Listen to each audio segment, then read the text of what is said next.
अपने पास ही है, अपने पास ही।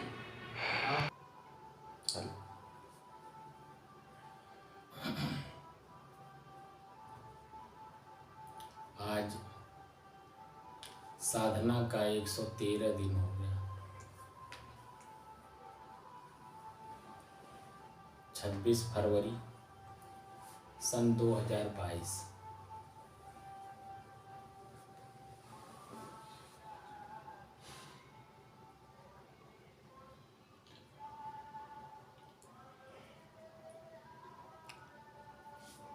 साधना का 113 दिन 2-2 घंटे के अभ्यास से आज पूरा हुआ।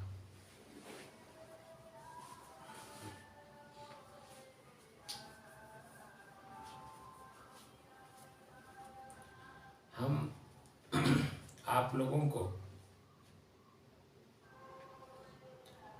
अपने ही श्वास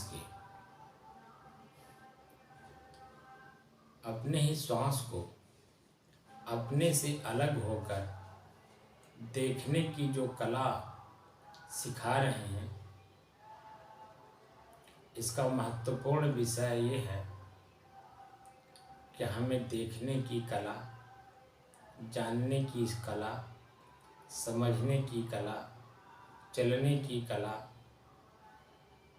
चिंतन करने की कला, व्यवहार करने की कला, और सबसे महत्वपूर्ण विषय ये है कि अपने आप को सुरक्षित करने की कला। महत्वपूर्ण विषय ये है, अपने आप को सुरक्षित करने की कला।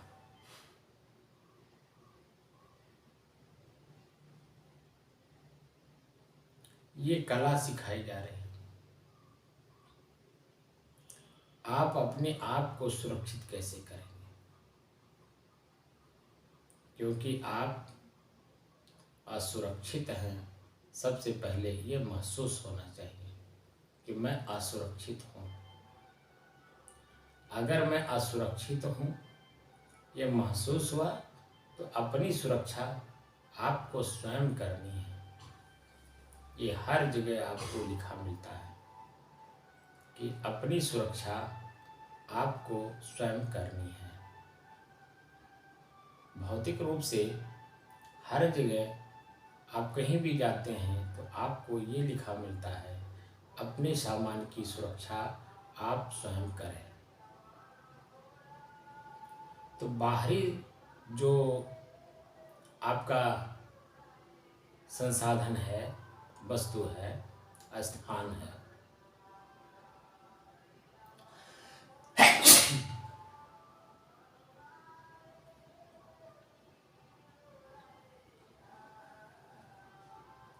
उसके बारे में तो आपको बताया जाता है कि अपने सामान का सुरक्षा आप स्वयं करें।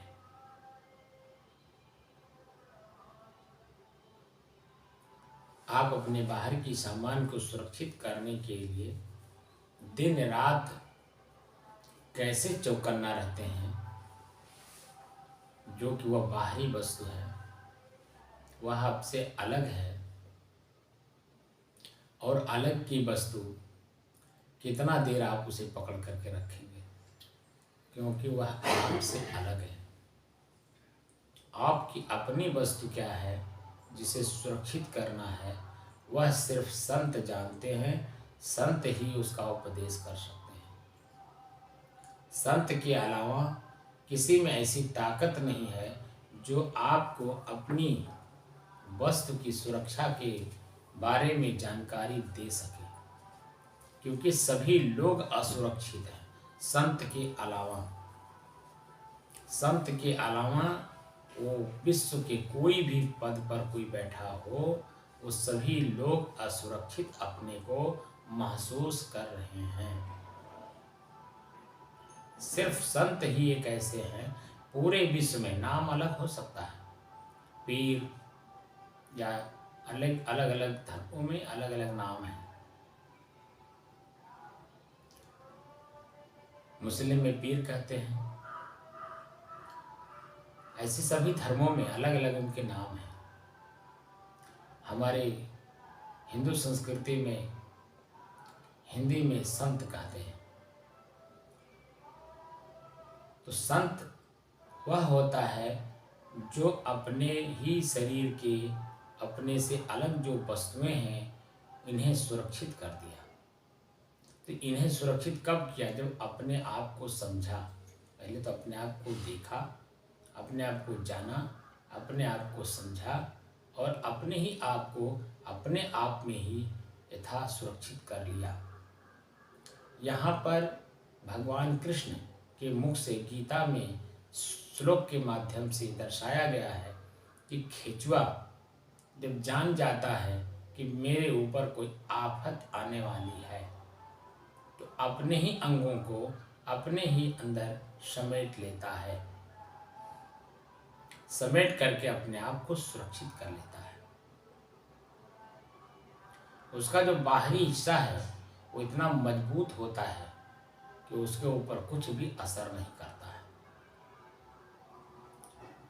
आपकी जो मानसिक स्थिति है वही आपका ऊपरी हिस्सा आवरण है, उसे इतना मजबूत बना दीजिए कि बाहरी आवरण दूसरी आवरण जो है वह आपको भेद न सके, आपके मन को पीड़ा न दे सके, आपको दुखी न कर सके। मन हमारा है, हम नहीं। मन को ही मजबूत कर लीजिए। बाहरी हिस्से में जो खिंचुए का बाहरी हिस्सा है उसी को आप यहाँ मन मान लीजिए, इतना मजबूत कर लीजिए कि आपको आपके ही अंदर में कोई बुराई ना आने पावे। तो उसे मजबूत करने से पहले आपको अपने आप को ही जानना पड़ेगा, मैं कौन हूँ। जब ये स्थिति आ जाती है मैं कौन हूँ, जब इसकी पूरी जानकारी हो जाती है तो ये जो मन, चित्त, बुद्ध, अहंकार ये आपके हैं, आप नहीं, आपके हैं। जब आपके हैं और आप नहीं हैं तो इसका मतलब आपसे अलग संसाधन है। इनका उपयोग कब करना है, कैसे करना है, कितना करना है, ये पूरी जानकारी आपके पास रहती है। और जब उसका प्रयोग करते हैं तो ये सारे के सारे एक सिधाई में हो करके अंत में इसका जो परिणाम है वह एकदम आपकी मन स्थिति, आपकी स्वयं की स्थिति एकदम प्रफुल्लित, प्रसन्नचित, आनंदित रहती है, परम आत्मा में रहती है। परम माने श्रेष्ठ, आत्मा माने आप स्वयं अपनी स्थिति में रहती है। पल पल हिंदी में कहते हैं, सेकंड सेकंड अंग्रेजी में कहते हैं। आपकी मन स्थिति ऊंचाई छुए रहती है, उसमें कोई गिरावट नहीं आने पाती है। पल पल यानी सेकंड सेकंड की जो आपके मन स्थिति के जो समय होते हैं वो इतनी मजबूत होती है कि बाहरी किसी भी समस्या को समाधान करने में वो सक्षम होता है, क्योंकि उसे अपनी सुरक्षा का ज्ञान स्वयं है। अपनी सुरक्षा का ज्ञान स्वयं में है। हम अपनी श्वास को महात्मा बुद्ध जी के विपश्यना में और सदगुरु कबीर साहब की साधना में, सहज साधना में यही डिफरेंस है। वह शरीर के अंगों को तोड़ने की कला सिखाते हैं। शरीर के जो पार्ट्स हैं, एक एक कण, उसको तोड़ने की कला सिखाते हैं। सदगुरु कबीर साहब यहाँ विचारों को तोड़ने की कला सिखाते हैं। विचारों को इतना तोड़िए, इतना तोड़िए, इतना तोड़िए, तोड़ते तोड़ते उसमें आपका मन मस्तिष्क थक जाए। बिना थके आपका मन आपके अपने ही अंदर में शांत होने की इच्छा नहीं करेगा, बल्कि बाह्य चीजों को पाने की ललक, उसमें लाभ दिखा करके, उसमें हानि नहीं दिखाता है, पहले लाभ दिखा करके तब उसमें आपको अग्रसित करता है, उसी में ओतप्रोत कर देता है, और जब उसका परिणाम हानि के रूप में आती है तो पहाड़ जैसा दिखाई देता है। तो सदगुरु कबीर साहब की साधना में और महात्मा बुद्ध जी के साधना में यहीं पे अंतर आ जाता है थोड़ा सा। वह भी वही बात कहते हैं, वो भी कोई गलत बात नहीं कहते हैं, वह भी उसी चीज का अनुभव कराना चाहते हैं। अंत में जाकर के कराते हैं कि अपने विचारों को इतना तोड़ दीजिए, वह थोड़ा सा दूर ले जा करके उस चीज को, विचारों को तोड़ने की कला सिखाते हैं। और कबीर साहब जैसे जैसे आपके अपनी श्वास का अभ्यास करवा करके आपके मन को शांत, पहले तो एकाग्र कराते हैं, स्थिर कराते हैं और शांत कराते हैं। जैसे ही मन आपका शांत हो जाता है तो वह आपके शरीर के पार्ट्स को तोड़ने की बात नहीं करते हैं, वह विचारों को तोड़ने की बात करते हैं। जैसे जैसे आपके विचार आपके टूटते जाएंगे वैसे वैसे आपकी मन स्थिति बिल्कुल एकदम साफ होती चली जाएगी। तो आपके अपने शरीर का भी आपको ज्ञान हो जाएगा। जितने देर में आप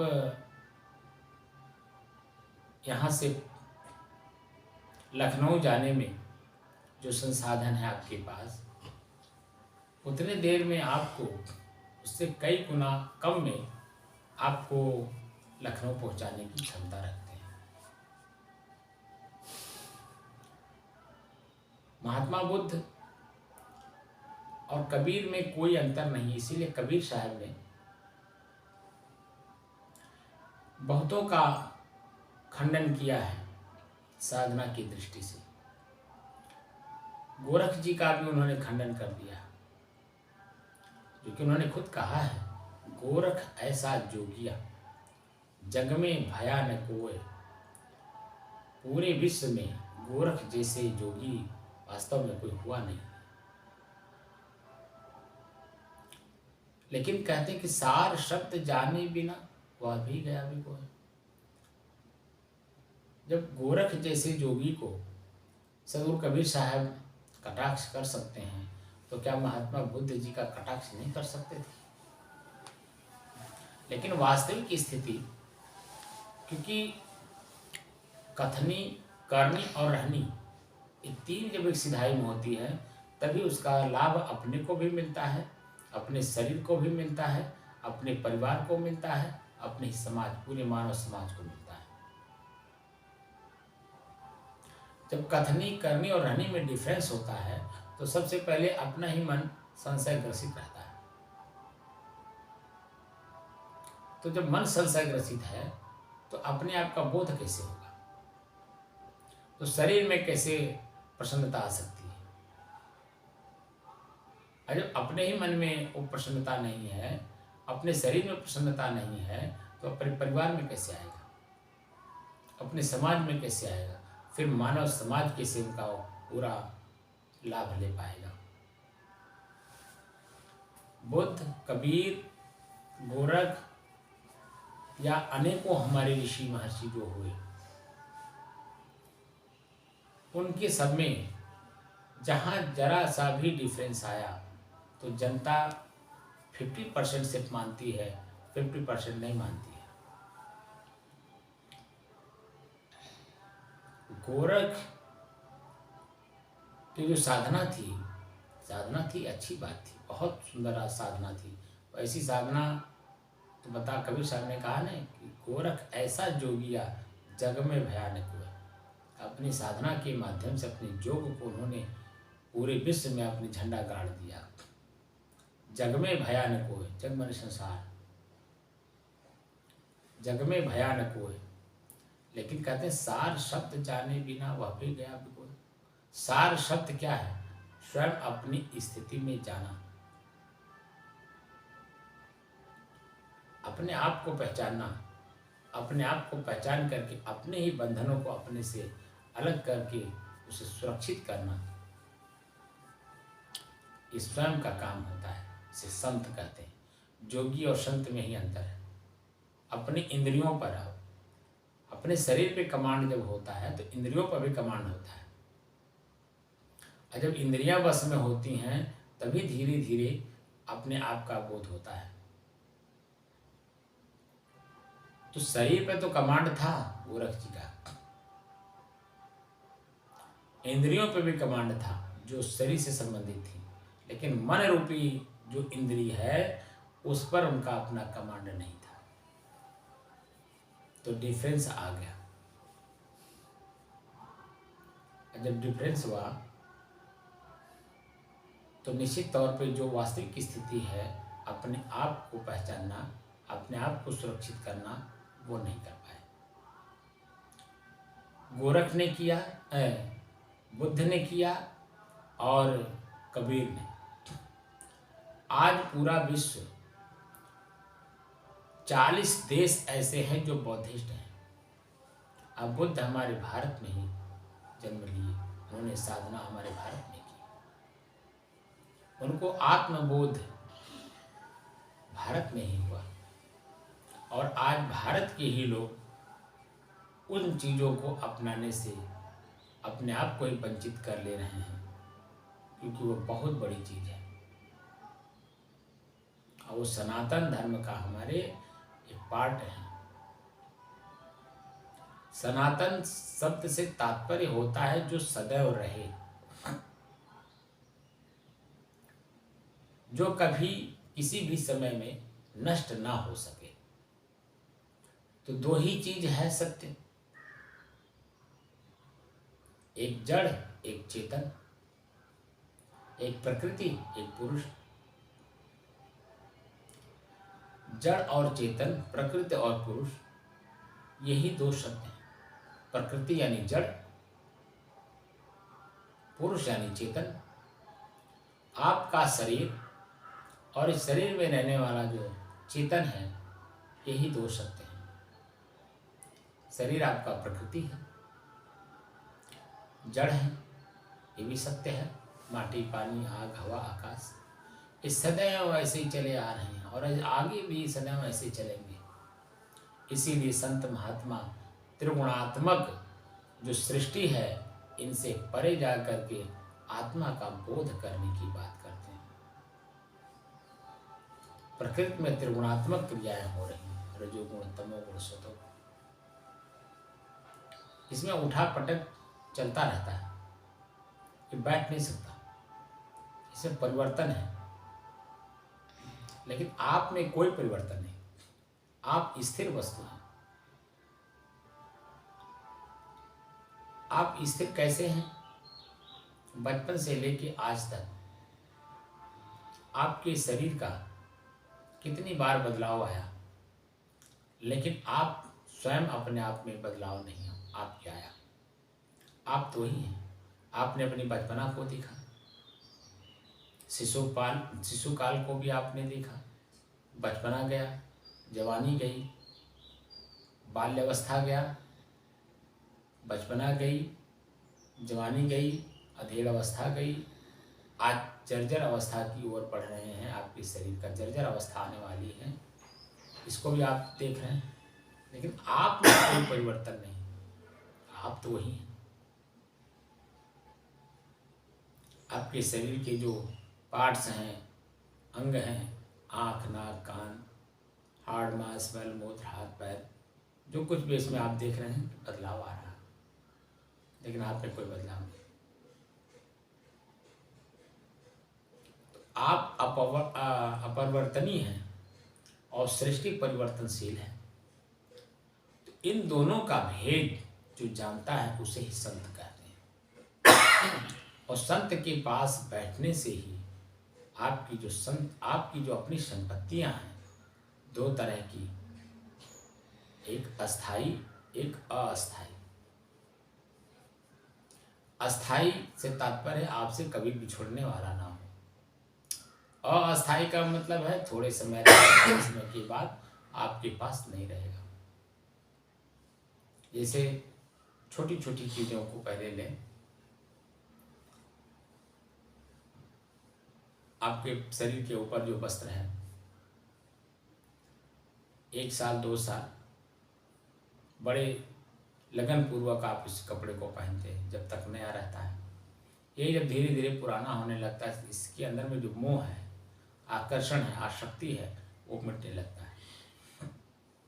पहली बार जब शरीर पे वस्त्र पहना जाता है तो कितना मन प्रसन्न रहता है, और वो जब एक बार पहले धो लिया जाता है, धोने के बाद से ही इसमें धीरे धीरे धीरे कपड़े से जो मोह है वो धीरे धीरे टूटने लगता है।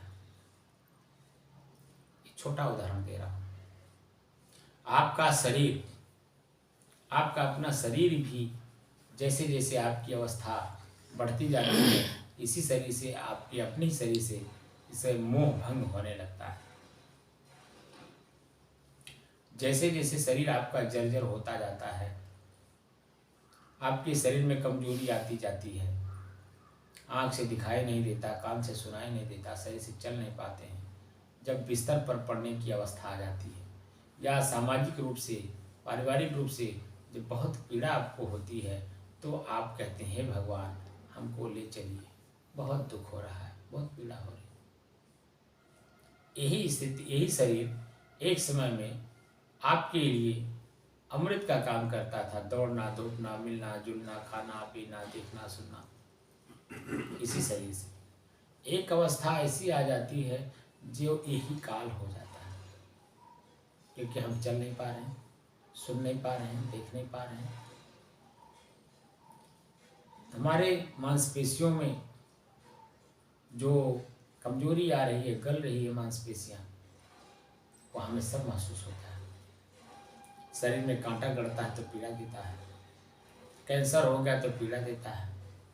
यानी ये कचरे का घर हम लेकर के कचरा घूम रहे हैं, और बड़े मनहगी कहते हैं हम हैं, हम हैं, हम हैं। जब इसके अध्ययन किया जाता है तो कचरा के अलावा कुछ नहीं, क्योंकि इसमें दुर्गंध है, बुराई है, बुराई का अंबार है, इसमें कुछ है ही नहीं। हाँ, इसमें एक हीरा चमक रहा है जो आप स्वयं हैं। आपको अपने ही चेतन को अपने ही से अलग, शरीर से अलग महसूस करना है, क्योंकि वह महसूस वाली वस्तु है, वह स्वयं आपके भीतर की आंखों से दिखाई देगा। बाहर की आंखों से तो बाहरी शरीर का क्रिया आपको दिखाई देगा, और भीतर की संसाधन से भीतर की वस्तुएं दिखाई देंगी, जिसे साधना कहते हैं। जो अपने ही चंचल मन को एकाग्र, स्थिर और शांत कर लिया हो, और उसमें भी अस्थायित्व आ गया हो, शांति में भी, तब अपने ही कर्म को जब देखता है, वर्तमान, भूत और भविष्य तीनों कालों को जब एक सिधाई में करता है, तब जाकर के मन शांत प्रेजेंट में रहता है, वर्तमान में मन शांत रहता है। यह स्थिति आने तक आपको हमेशा सतर्क, सावधान होकर के अपने ही श्वास को अपने से अलग होकर के इसका अभ्यास करना है। सांस, ये श्वास है, ये मेरा है, न कि मैं श्वास हूँ। श्वास शब्द का तात्पर्य होता है हवा, हम ले रहे हैं और छोड़ रहे हैं। इसी को महर्षि पतंजलि जी ने अपने भाषा में कहा, ईश्वर प्रणिधानान। ध्यान क्या है? ईश्वर प्रणिधानान।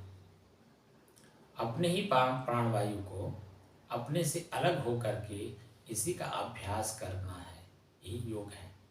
और जब अपने ही प्राणवायु को अपने से अलग होकर के जब अभ्यास करेंगे, तो आप और आपका शरीर और शरीर से संबंधित सब वस्तुएं जो आपसे अलग हैं, वह स्पष्ट रूप से आपको दिखाई देने लगेंगी।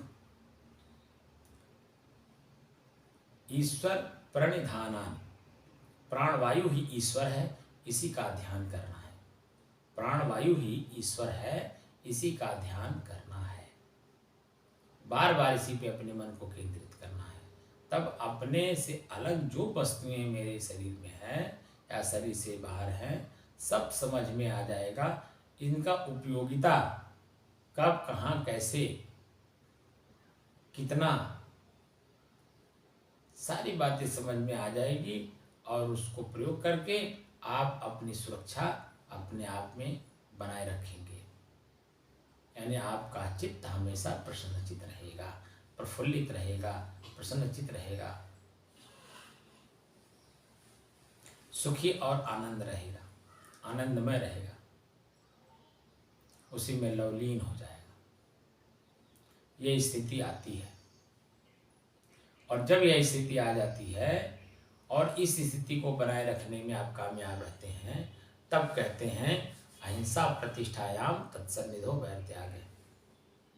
आपका जीवन अहिंसा व्रत को पालन कर लेता है और हिंसकी से हिंसकी जानवर भी आपके मित्र हो जाते हैं।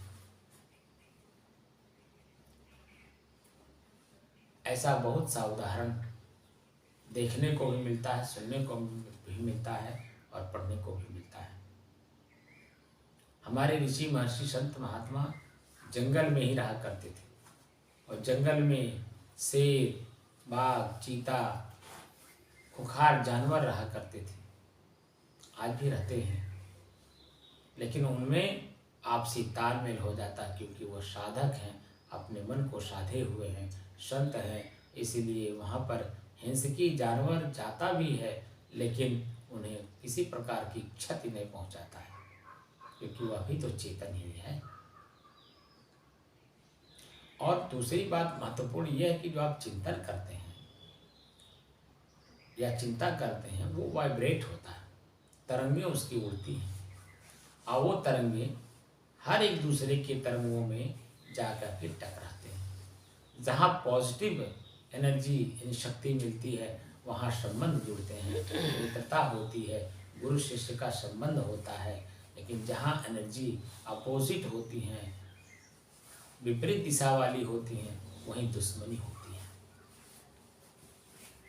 आपके अपने ही चिंतन से, आपके ही अंदर से शक्तियों का किस प्रकार का चिंतन आप कर रहे हैं, किस तरह की शक्ति आप जगा रहे हैं, उन शक्तियों का तरंग उड़ती हैं और वह तरंगें दूसरे के तरंगों में जाके टकराती हैं। ये बात पूरी एकदम क्लियर हो जाती है जैसे जैसे मन आपका शांत होता जाएगा। ये बाहरी मैं देखता हूँ, मुझे बड़ा कष्ट होता है, पीड़ा होती है। अपात्रों को कोई भी चीज़ दे दी जाती है और देने के बाद उस पर विश्वास कर लिया जाता है, और वो जैसा करता है हम उसे मान लेते हैं। हम हमारी स्वतः की शक्ति जो एक्टिव होनी चाहिए, हमें वॉच करना चाहिए, हम वॉच नहीं करते हैं, उसी में अपने विचारों को सुप्त कर देते हैं। वो जो करेंगे अच्छा करेंगे, क्योंकि अपने ही साथ अपना मन जुड़ा हुआ है, या हमें पल पल क्षण क्षण पल पल परिवर्तनशील है, हमें बदलता रहता है। हमारे विचारों को, हमारे अंदरूनी शक्तियों को बदलने की कोशिश करता है। तो बताइए दूसरे की भावनाओं को हम कैसे समझ पाएंगे? दूसरे के मन की स्थिति हम नहीं समझ पाएंगे। इसलिए वाच करना पड़ता है, देख रेख करनी पड़ती है। बिना देख रेख किए आपके अंदर की जो सोई हुई शक्ति है वो जागृत नहीं हो सकती, और जिस दिन जागृत हो जाएगी तो देखने की शक्ति यथावत अपने आप में वो संपन्न हो जाएगी। चौकन्ना रहेंगे हमेशा। इसीलिए महात्मा बुद्ध ने कहा था कि मेरे पहले अनेकों बुद्ध हो चुके हैं और वर्तमान में भी हैं और आगे भी अनेकों बुद्ध होंगे। बुद्ध से तात्पर्य चैतन्य, चेतना वाला व्यक्ति हमेशा चौकन्ना रहेगा, क्योंकि वो वर्तमान में रहता है, और वर्तमान की जो स्थिति होती है वह पूछना ही क्या। जो वर्तमान में रहता है और शब्दों में बयां नहीं कर सकता, वो सिचुएशन देखता है, वर्तमान की स्थिति देखता है, और जो जीवन में अच्छाई बुराई आता है दोनों को दृष्टा भाव साक्षी भाव में देख करके जैसी स्थिति होती है उसका उपयोग करता है। जैसे जैसे हम अपने ही श्वास को अपने से अलग होकर साक्षी और दृष्टा भाव का अभ्यास करेंगे, वेदना और संवेदना का आधार लेंगे, धीरे धीरे धीरे धीरे रे मना धीरे सब कुछ होए, माली सींचे 100 घड़ा, ऋतु आए फल हो। जब ऋतु आती है, ऋतु यहाँ तात्पर्य है यहाँ समय मौसम का है, लेकिन आपके अंदर में भी ऋतु है आपकी भावनाओं का। अभी आप सामान्य भाव में हैं, यहाँ किसी प्रकार का कोई विकृति मन में नहीं है, मन शांत है, स्थिर है, एकाग्र है। यही स्थिति जब आपकी परिस्थितियां बदलती हैं, उस समय में परिस्थितियां जब बदलती हैं और परिस्थितियों को सामान्य बनाने में जो बुद्धि का प्रयोग किया जाता है, जब आपका मन शांत होगा तो बुद्धि भी अच्छी होगी। क्योंकि मन चंचल मन है, संशय में रहता है, ये पता नहीं हुई कि नहीं हुई, ये पता नहीं कह पई है कि नहीं कह पई है। वो दुनिया भर का शंका मन में आती है। लेकिन जब एकाग्र, स्थिर और शांत है तो उसकी अच्छाई, बुराई, हानि, लाभ और परिणाम सब कुछ का विश्लेषण करके अपने आप को सुरक्षित करते हुए तब किसी कार्य को करता है, ताकि मन पर कोई बुरा असर ना पड़े जो पश्चाताप में बदले। पश्चाताप नहीं करता। आत्मज्ञानी, आत्मस्थिर, स्थिर चित्त वाला व्यक्ति आत्मग्लानि नहीं करता है, बल्कि जो वर्तमान में सिचुएशन यानी जैसी परिस्थिति होती है, उस परिस्थिति को अगर विषम परिस्थिति है तो सामान्य बनाने में उसको देर सवेर भरे लगे, लेकिन वो बना ले जाएगा, क्योंकि वह शांति चाहता है, क्योंकि वह स्वयं शांत है और शांत रहने की विधि को जानता है। तो थोड़ा देर भले लगेगा, लेकिन उसे शांत कर लेगा।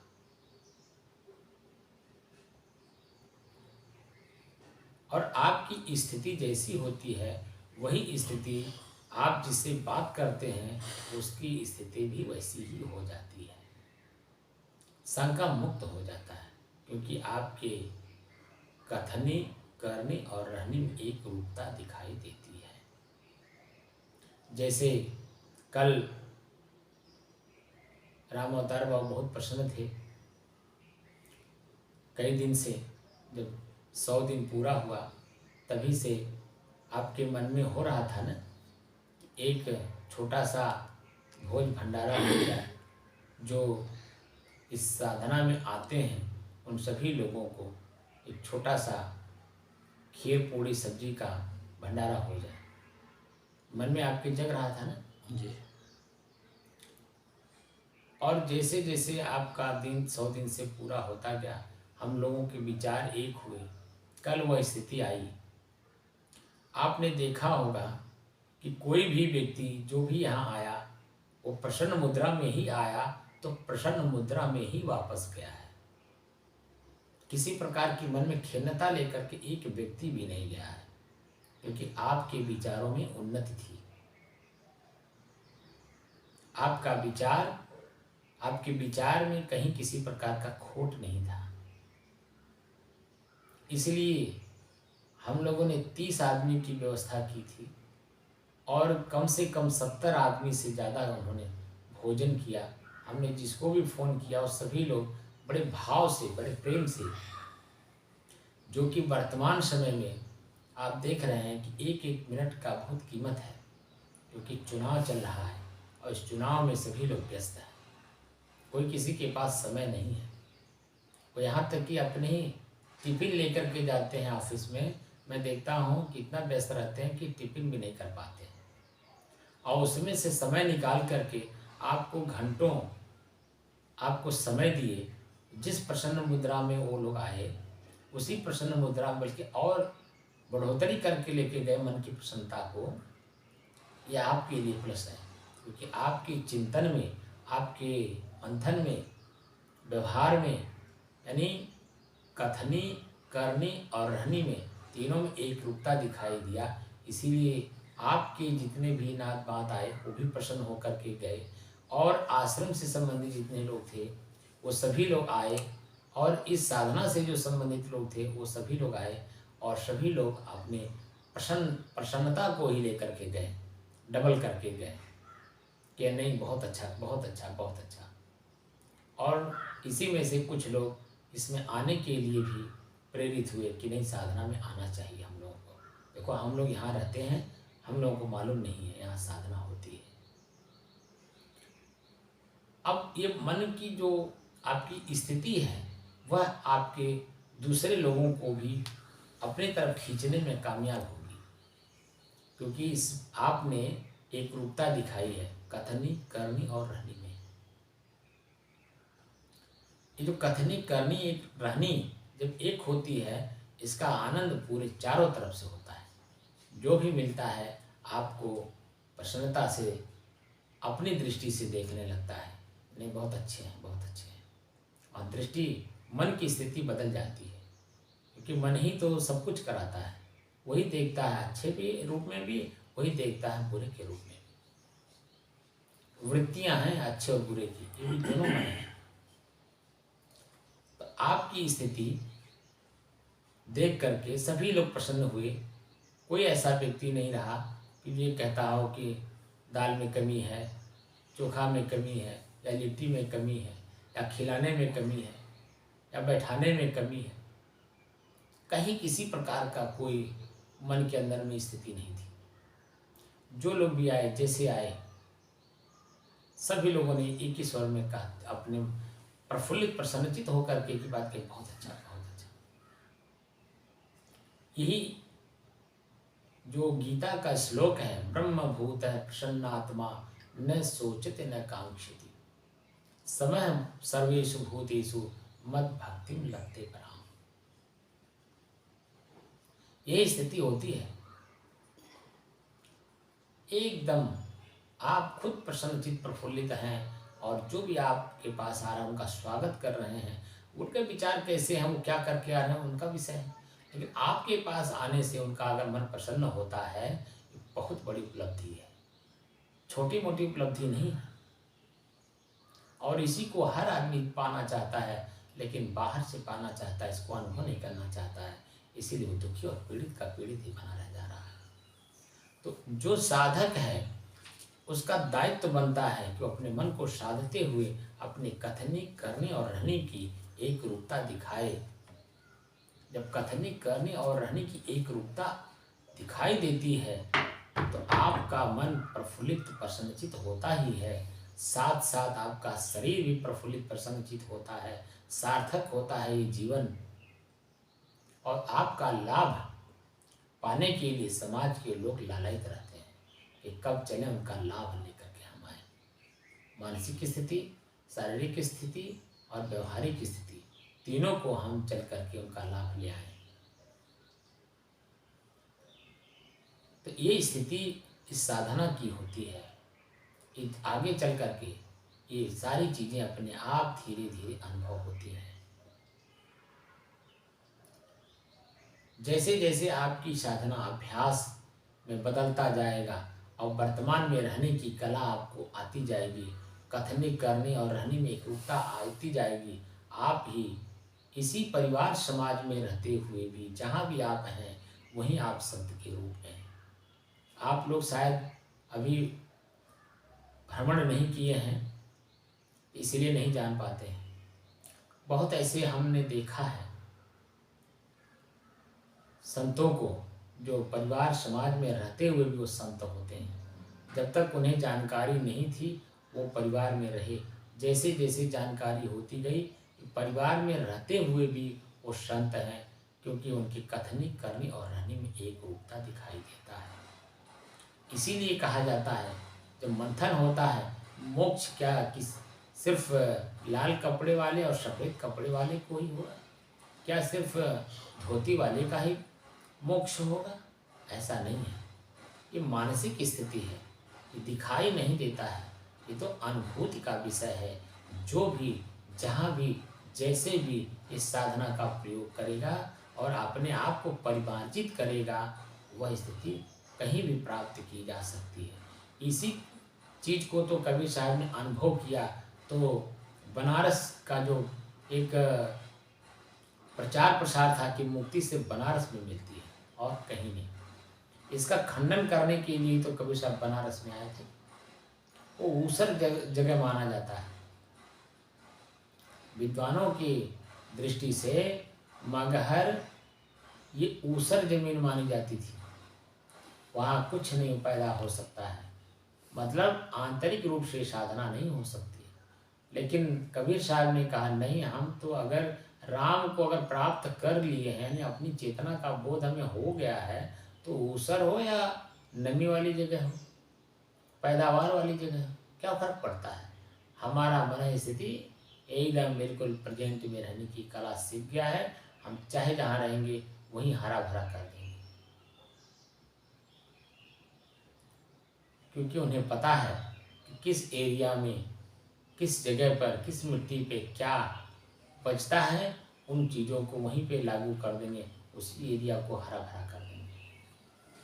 कबीर साहब आए, आज मगहर पूरे विश्व में अपना परचम लहरा रहा है। किस वजह से?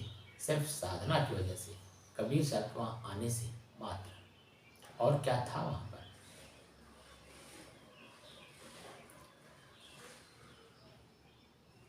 आप लोगों को जो स्थिति है, ये जब अभी तो आप लोगों ने शुरू किया है, इसको जानने के लिए आप लोग प्रयोग करते हैं, घर परिवार समाज में रहते हैं, लेकिन अपनी स्थिति का आपको पता नहीं है। और जब पता नहीं है आपके पास, भूले हुए हैं, अब भूले हुए चीज़ जब आपको गरीब बनाए हुए हैं। लेकिन जैसे भूल खत्म होती है, आपको अपना धन प्राप्त हो जाता है, आपकी अमीरी आपको स्वयं को कितना अनुभव कराता है कि मैं कितना अमीर हूँ, यह वर्तमान आपका मानसिक स्थिति बताती है। तो हमारे संत महात्मा ऋषि मुनि, उनके लंगोटी में बहुत बड़ी चीज़ है। मैं इस बात को बार बार इसीलिए कहता हूँ कि उनकी लंगोटी में इतना ताकत है, इतना बल है कि आपको आपकी अपनी ही शक्ति को जगाने की ताकत रखता है। और उनके पास जाइए, बैठिए, उनकी बाहरी क्रिया को मत देखिए, उनकी मानसिक स्थिति को देखिए, उनकी मानसिक स्थिति कैसी है। और मानसिक स्थिति जब उनकी अपनी होती है, उनकी सुरक्षा करना, उस स्थिति का सुरक्षा करना उनका स्वयं का दायित्व है। इसीलिए व्यवहार में पहले आप लोगों को, हमको, आपको, सबको टटोलते हैं, क्या वो इसका पात्र है, वो जो यहाँ मेरे पास आया है, कि मैं उसे दे दूँ। अगर पात्र है तो पात्र के हिसाब से परीक्षण भी करते हैं, और परीक्षण में जब पास हो जाता है साधक, तब उसे उस चीज़ को जब दिया जाता है तो वो देने वाला भी खुश प्रसन्नचित्त, और लेने वाला तो उसकी स्थिति का तो वर्णन ही नहीं किया जा सकता। ऐसी स्थिति आती है। हमने बहुत ऐसे संतों को देखा है। इसलिए आप अपने स्वयं देखिए, जानिए और समझिए। हमारे देखने से आपकी मानसिक स्थिति उस लेवल पे नहीं आ सकती। आपको खुद को इस चीज़ को देखना होगा, अपने मन को ही देखना होगा। आपका मन आपको कितना चंचल करके, कितना दुखी सुखी किए रहता है 24 घंटे में, वह आप खुद आकलन करिए। धीरे धीरे वर्तमान में रहने की कला सीखिए। बस अपने ही श्वास को अपने से अलग होकर के देखने की कला, जानने की कला, समझने की कला, प्रयोग करने की कला, उसकी स्वयं की अनुभूति की कला जिस दिन आपके अंदर में आ जाएगी, पूर्ण रूपेण आप सभी संत हैं। यानी अपने मन को जब चाहेंगे, जहाँ चाहेंगे, जैसे चाहेंगे, जिस रूप में चाहेंगे, शांत करके अपनी स्थिति में आप लौट जाएंगे।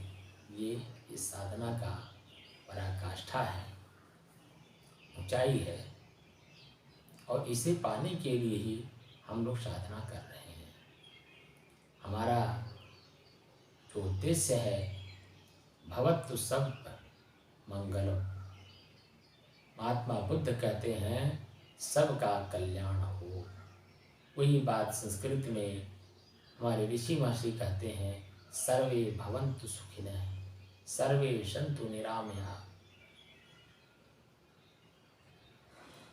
सर्वे भद्राणि पश्यन्तु मा कश्चित् दुःखं भवेत्। साहेब।